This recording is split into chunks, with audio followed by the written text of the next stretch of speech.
Welcome everyone to this month's Astrocolorscope. My name's Elizabeth Harper. My website is sealedwithlove.com. Okay, so the idea of the Astrocolorscope is, in a moment, I'm just going to talk a little bit about the astrology, the aspects that are coming up for the month of June 2015. Then I'm going to select 3 crystals from my crystal bag here for each sign. And I'm going to throw those crystals into a circle of the 12 houses and then read the color of the crystal, the qualities of the crystal, and how that reflects on the house that they've landed in and what that means for you. I'll also be using my intuition to see what else comes up. And I'll be picking a bead from the bead bag right here for an additional influence from the color and anything else that comes up from that. And I like to do things in 3s. So we have a tarot card as well. This is the Voyager deck. So I'll pick a card for you. And what you can do then is take a look at the card and see what you are most attracted to in that card. And whatever you're attracted to, then you can ask yourself, what does that mean? So you get an additional message, but it's personal for you. Okay, so to begin with, we're going to talk a little bit about the astrology that's coming up, the aspects that are coming up. So we've got a Sagittarius full moon on the 2nd of June, and you know, with Sagittarius, it's the 9th house sign, and it's very much about, it's a fiery sign. It's very much about adventure and taking off into this world that is unknown. So with that full moon, when you get a full moon, it's almost like you're coming to a fulfilled place. So you're asking yourself, am I fulfilled in the department of adventure? Am I fulfilled in that place of philosophy, of education, of higher education, of learning, of travel? Do I feel fulfilled when I'm looking at a broader perspective of my life? So that's what comes up with that particular moon. And then there's a new moon that comes in on the 16th, which is Gemini. And with the Gemini energy, it's ruled by Mercury. Mercury is going direct finally on the 11th of this month. So communication comes into balance, and technical things, electrical stuff, it all starts working a little bit better. But then when we get to that new moon, there's also the emphasis on communication. There's an emphasis on education. There's more of a focus on wanting to learn, on wanting to maybe to expand your horizons as well. So it's interesting that Mercury going direct and then the new moon going into Gemini all comes in the same month. So there's almost a sense of much clearer communication, more clarity as well. There's also Neptune is going retrograde in Pisces, which is its natural sign, and that's on the 12th of June. And with that, we become more sensitive. You know, Neptune is a planet of imagination. It's a planet of psychic sensitivity. It's also a planet of addictions, because we tend to want to drown what we are seeing in the outside world and go into a place of fantasy. And so with addiction, it can help us to go inside of ourselves more. But with that retrograde energy, it makes you more sensitive. So it's almost take care at this time if you have this tendency to want to escape things, because with that Neptune retrograde, it's coming on the 12th of the month, and it's going to continue for a while. So just take care, protect yourself. Be aware that if you suddenly start trying to do something that is to avoid your life, that it could just be that particular aspect that's affecting you, and see if you can stay grounded and more in this present moment. Don't look too much into the future. We have Saturn that enters Scorpio on the 14th, and that's also going retrograde as well. Many retrograde planets at the moment. And you know, Scorpio is it's a sign of the underworld, and it's ruled by Pluto, which is also that underworld kind of energy. So there is a sense with Saturn going retrograde in this particular sign. Saturn is a planet of grounding and making you see things. So there is a sense with this that you're going to revisit unresolved issues, challenges, anything that you've pushed down into your emotions, anything you've pushed down under the surface. So with that energy, it's around the 14th of the month. You find that maybe you might be more emotional than you've been in the past, but it may not be about what is going on around you right now. It may be that something else is coming to the surface to be resolved, to be healed. Then we have, of course, this month the summer solstice on the, at least in the northern hemisphere, we have the summer solstice on the 21st, and at that time the sun enters Cancer, which to me is there is a sensitive energy to this, but there's also a feeling of brightness that comes with it as well. I feel like it's adventure time when it goes into Cancer. Well, on the 22nd, we have Jupiter and Uranus are making a trine. And Jupiter is in Leo and Uranus is in Aries, both fire signs. So with this, there's almost a sense of the road less traveled. There's a sense of excitement. There's a sense of adventure. So around that time, 21st, 22nd, 23rd, you might find yourself suddenly wanting to take a trip, or suddenly wanting to go into the kind of relationship that you've never been in before, or maybe going for a job that you didn't think you were capable of getting, or didn't think that you had the qualifications to apply for the job. There is a sense of luck that comes with that particular aspect, and it's been coming through already.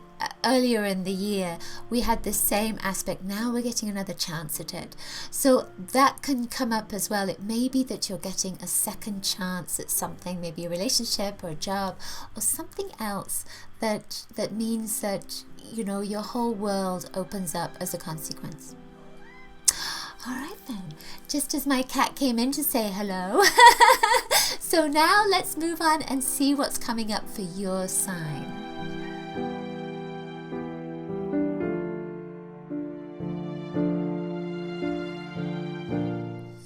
Okay, Libra. So for you have this piece of garnet.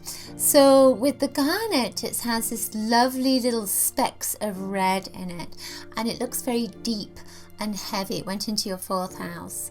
So your 4th house is about your home. With garnet, it's almost about what lights your fire. And how are you going to make your home comfortable? How are you going to make your home your castle? So with this, there's a sense of saying, look at your home this month, see how it reflects you. If there's anything in it that does not feel good anymore, get rid of it.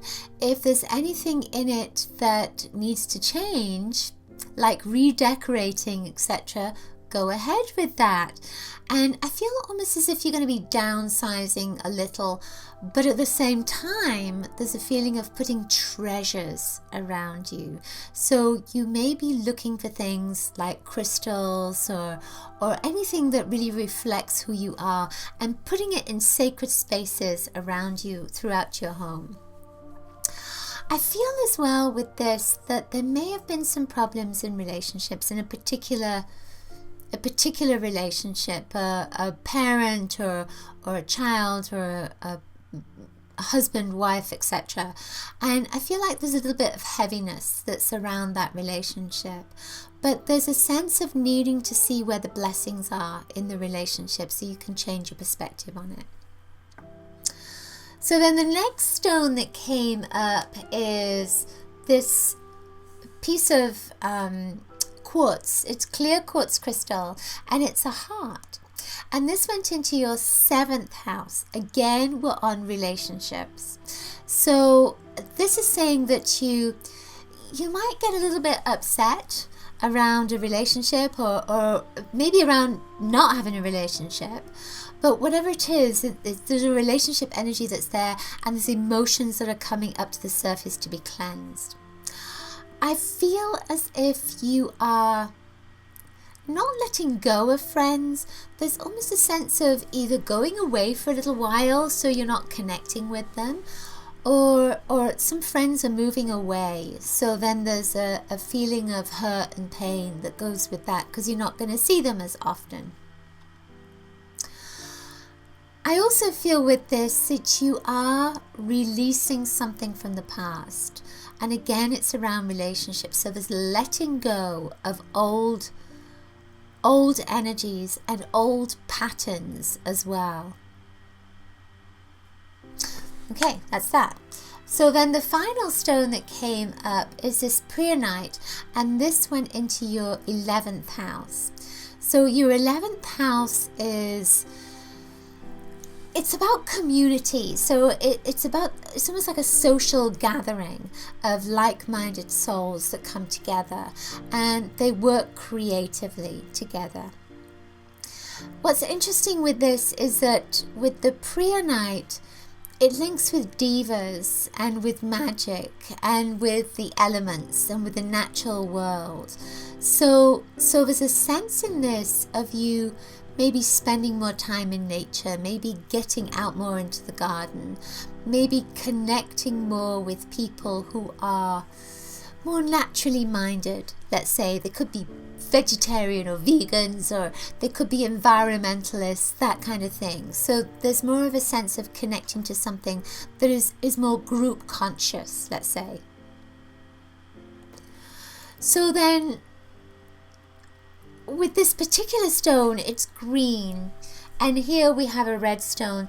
These are opposite each other on the color wheel, green and red. So when these come up together, it says that there's grief that is coming up to the surface to be healed. So we're going back to that same place through relationships again. So there is a sense of, don't take it personally if you're challenged by somebody. There is a sense almost of you being, it's almost as if you are gonna come to a disagreement maybe with someone or something even, or maybe it's that you just disagree with what somebody is doing.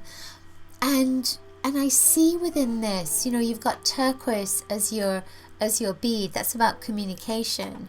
So I see within this an opportunity for you to rise. It's almost like rise above a situation and speak your truth. But also, it's going to make you emotional, but you're going to be able to move forward much faster than you have done in the past. So I feel as if you're going to be letting go of something, you're going to be challenged, and how you react to that situation is then going to catapult you forward.